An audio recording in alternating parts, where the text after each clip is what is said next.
Hello guys, sales and ജോയുടെ പുതിയൊരു വീഡിയോയിലേക്ക് ഏവർക്കും സ്വാഗതം.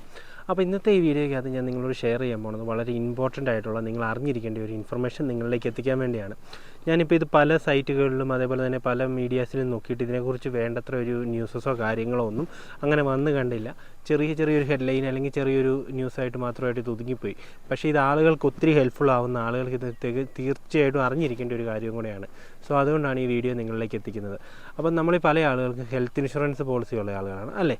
ഇന്ത്യയിൽ ഹെൽത്ത് ഇൻഷുറൻസ് പോളിസി ഉള്ള ആളുകളാണ് ഒരു നല്ല ശതമാനം ആൾക്കാരും. വർക്ക് ചെയ്യുന്ന ആൾക്കാരും അല്ലാത്ത ആളുകളും എല്ലാം ഹെൽത്ത് ഇൻഷുറൻസ് പോളിസി എടുക്കാറുണ്ട്. സോ അതിൻ്റെ ബെനിഫിറ്റ് എന്താണെന്നുള്ളതും നമ്മളെല്ലാവർക്കും അറിയാം. അൺഎക്സ്പെക്റ്റഡ് ആയിട്ട് വരുന്ന മെഡിക്കൽ എക്സ്പെൻസസ് നമുക്ക് കവർ ചെയ്യാൻ വേണ്ടി എപ്പോഴും ഒരു ഹെൽത്ത് ഇൻഷുറൻസ് നമുക്കുണ്ടെങ്കിൽ അത് ഒത്തിരി ഹെൽപ്ഫുള്ളായിരിക്കും. അപ്പോൾ അതിനകത്ത് അങ്ങനെയുള്ള ആളുകൾക്ക് ഇത് രണ്ട് രീതിയിലാണ് നമ്മളൊരു ഹോസ്പിറ്റൽ എക്സ്പെൻസ് വന്നു കഴിഞ്ഞാൽ നമ്മൾ മീറ്റ് ചെയ്യുന്നത്. ഒന്ന് ക്യാഷ്ലെസ് ഫീച്ചേഴ്സ് ഉള്ള അല്ലെങ്കിൽ നെറ്റ്വർക്ക് ഹോസ്പിറ്റലിൽ പോയി കഴിഞ്ഞാൽ നമുക്ക് ക്യാഷ്ലെസ് ട്രീറ്റ്മെൻറ്റ് കിട്ടാനുള്ള ചാൻസസ് ഉണ്ട്. അത് അല്ല, അങ്ങനെ നമുക്ക് ക്യാഷ്ലെസ് ട്രീറ്റ്മെൻറ്റ് കിട്ടാത്തൊരു ഹോസ്പിറ്റലിലാണ് പോകുന്നത്, അല്ലെങ്കിൽ നമുക്ക് അപ്പോൾ കറൻറ്റ്ലി അപ്രൂവ് ആയിട്ടില്ല എങ്കിൽ പിന്നെ നമുക്കതിന് ശേഷം നമ്മൾ ബില്ലുകളെല്ലാം സബ്മിറ്റ് ചെയ്ത് കഴിയുമ്പം നമുക്ക് പേയ്മെൻറ്റ് അത് പ്രോസസ്സ് ചെയ്തിട്ട് കിട്ടുകയാണ് ചെയ്യുന്നത്. അപ്പോൾ ആ സിസ്റ്റത്തിനൊരു ചേഞ്ച് ഇപ്പോൾ വന്നിരിക്കുകയാണ്. ജനറൽ ഇൻഷുറൻസ് കൗൺസിലും ഇൻഷുറൻസ് കമ്പനികളും ചേർന്ന് നടത്തിയൊരു ചർച്ചയിൽ ഇനി ഈ രാജ്യത്തുള്ള എല്ലാ ആശുപത്രികളിലും ക്യാഷ്ലെസ് ഫെസിലിറ്റി അവൈലബിൾ ആണ് എന്നുള്ള ഒരു പുതിയ ലേറ്റസ്റ്റ് ആയിട്ടുള്ള ഒരു അപ്ഡേറ്റ് വന്നിട്ടുണ്ട്. സോ അതുകൊണ്ട് തന്നെ ഇനിയിപ്പം നിങ്ങൾ എടുത്തിരിക്കുന്ന ഏത് കമ്പനിയുടെ ഇൻഷുറൻസ് ആണെങ്കിലും അതിൻ്റെ നെറ്റ്വർക്ക് ഹോസ്പിറ്റൽസിൽ ഇല്ലാത്ത ഹോസ്പിറ്റലിൽ ചെന്ന് കഴിഞ്ഞാലും നമുക്ക് ക്യാഷ്ലെസ് ഫെസിലിറ്റി കിട്ടണം എന്നുള്ള ഒരു രീതിയിലേക്കാണ് പുതുതായിട്ട് വന്നിരിക്കുന്നത്. ഈ നോട്ടിഫിക്കേഷൻ പ്രകാരം അല്ലെങ്കിൽ ഈ ഒരു ഇൻഫർമേഷൻ പ്രകാരം നമുക്ക് മനസ്സിലാക്കാൻ സാധിക്കുന്നത്.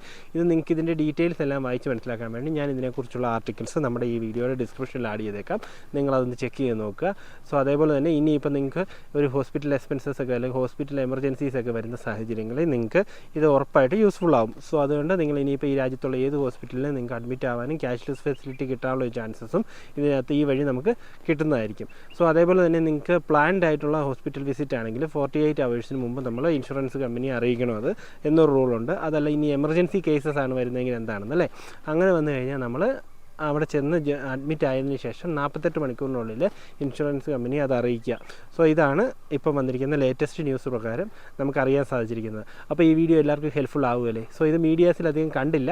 പൊതുവെ ആളുകൾക്ക് യൂസ്ഫുൾ ആകുന്ന വാർത്തകളൊന്നും അധികം അങ്ങനെ ന്യൂസത്തിൽ അങ്ങനെ ഡീറ്റെയിൽഡായിട്ട് ചർച്ച ചെയ്തൊന്നും കാണാറില്ല. അതേസമയം എന്തെങ്കിലും ഒരു കാര്യമില്ലാത്ത കാര്യത്തിനൊക്കെ മണിക്കൂറുകൾ ചർച്ച ചെയ്ത് സമയം ചിലവാക്കുന്ന മാധ്യമങ്ങളെ നമുക്ക് കാണാറുണ്ട്. പക്ഷേ ഇത് ആളുകൾക്ക് തീർച്ചയായിട്ടും യൂസ്ഫുൾ ആവുന്ന ഒരു ഇൻഫർമേഷനാണ്. അതുകൊണ്ടാണ് ഇത് ഷെയർ ചെയ്യുന്നത്. ഇങ്ങനൊരു തീരുമാനം എല്ലാ ആളുകളും ആഗ്രഹിച്ചിരുന്ന, അല്ലെങ്കിൽ നമ്മളിപ്പം പലപ്പോഴും അറിയാം നെറ്റ്വർക്ക് ഹോസ്പിറ്റലിൽ പോയാൽ മാത്രമേ ക്യാഷ്ലെസ് ഫെസിലിറ്റി കിട്ടുകയുള്ളൂ എന്ന് വരുമ്പം നമ്മൾ കയ്യിൽ നിന്ന് ക്യാഷ് അറേഞ്ച് ചെയ്ത് ഹോസ്പിറ്റലിലെ എക്സ്പെൻസസ് എല്ലാം മീറ്റ് ചെയ്ത് പിന്നീടായിരുന്നു നമ്മൾ ബില്ല് സബ്മിറ്റ് ചെയ്ത് നമുക്കതിൻ്റെ ഫണ്ട് പിന്നീടാണ്, അല്ലെങ്കിൽ അതിൻ്റെ എമൗണ്ട് നമുക്ക് പിന്നീടാണ് തിരിച്ച് കിട്ടുന്നത്. സോ ആ ഒരു ഫെസിലിറ്റി, അങ്ങനത്തെ ഒരു സിസ്റ്റം മാറ്റിയിട്ട് ഇനി എല്ലാ ഹോസ്പിറ്റലിലും ക്യാഷ്ലെസ് എന്നുള്ള രീതിയിലേക്ക് കാര്യങ്ങൾ മാറുകയാണ്. അത് തീർച്ചയായിട്ടും ഒരു നല്ല തീരുമാനമല്ലേ?